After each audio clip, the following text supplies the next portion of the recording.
पहली पुतली रत्न मंजरी की कहानी। अंबावती में एक राजा राज्य करता था। वह बड़ा दानी था। उसी राज्य में धर्मसेन नाम का एक और बड़ा राजा हुआ। उसकी 4 रानियां थीं। एक थी ब्राह्मण, दूसरी क्षत्रिय, तीसरी वैश्य और चौथी शूद्र। ब्राह्मणी से एक पुत्र हुआ जिसका नाम ब्राह्मणीत रखा गया। क्षत्राणी से 3 बेटे हुए। एक का नाम शंख, दूसरे का नाम विक्रमादित्य और तीसरे का भर्तृहरि रखा गया। वैश्य से एक लड़का हुआ जिसका नाम चंद्र रखा गया। शूद्राणी से धनवंतारी हुए। जब वे लड़के बड़े हुए तो ब्राह्मणी का बेटा घर से निकल पड़ा और धारापुर आया। हे राजन, वहां के राजा तुम्हारे पिता थे। उस लड़के ने राजा को मार डाला और राज्य अपने हाथ में लेकर के उज्जैन पहुंचा। संयोग की बात है कि उज्जैन में आते ही वह मर गया। उसके मरने पर क्षत्राणी का बेटा शंख गद्दी पर बैठा।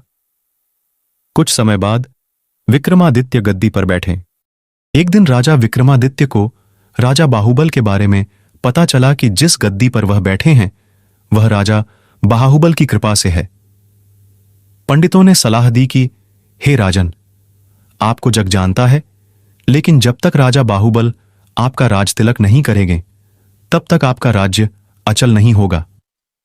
आप उनसे राज तिलक करवाओ। विक्रमादित्य ने कहा, अच्छा।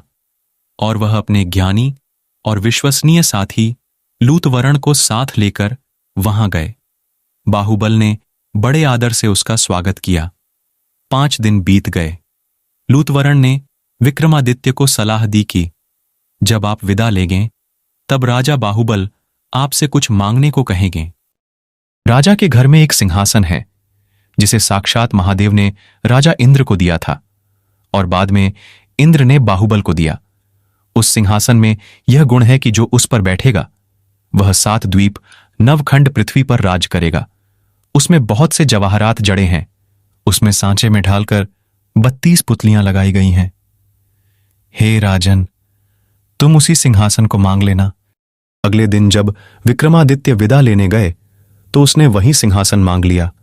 राजा बाहुबल वचन से बंधे थे।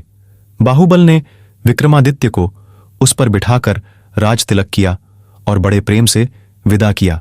राजा विक्रमादित्य ने लौटते ही सभा की ओर पंडितों को बुलाकर कहा, मैं एक अनुष्ठान करना चाहता हूं। आप देखकर बताएं कि मैं इसके योग्य हूं या नहीं। पंडितों ने कहा, आपका प्रताप तीनों लोकों में छाया हुआ है। आपका कोई बैरी नहीं। जो करना हो कीजिए। अपने खानदान के सब लोगों को बुलाइए। 1.25 लाख कन्यादान और 1.25 लाख गायें दान कीजिए। ब्राह्मणों को धन दीजिए। जमींदारों का 1 साल का लगान माफ कर दीजिए। इतना कहकर पुतली रत्न मंजरी बोली, हे राजन, आपने अगर कभी ऐसा दान किया है तो सिंहासन पर अवश्य बैठें। पुतली की बात सुनकर राजा भोज निराश हो गए। आज का दिन तो गया, अब तैयारी करो, कल सिंहासन पर बैठेंगे।